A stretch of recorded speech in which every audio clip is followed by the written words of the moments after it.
Hello guys, आज चाहिँ हामी भल्का घुम्न जाँदैछौँ। म अनि मेरो दुईटा बहिनीहरू छन् गाइज। हेलो त भन्दै तिमीहरू। यसको रेड ज्याकेट लगाएको नाम चाहिँ रोशनी हो अनि उतातिर चाहिँ टिया अनि म चाहिँ दिव्या। गाइज हामीहरू एकदमै एक्साइटेड छौँ गाइज। भल्का हेर्न जाँदैछौँ। हामी चाहिँ खुटिया नदीमा पुगे गाइज भर्खर हिँडेर।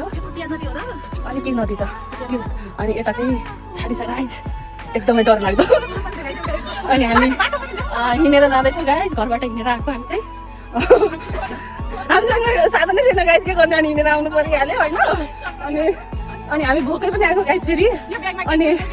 अनि यो ब्यागमा चाहिँ मैले ठन्डा सामानहरू चाहिँ बोकेर गएको छु गाइज। बाटो पनि आयो, हामी चाहिँ बाटो क्रस गरेर खोलामा पुगे गाइज। यो चाहिँ जाने बाटो। उताबाट कसरी हिँड्दै जान्छु त्यही त।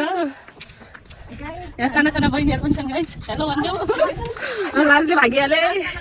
अब के भन्ने,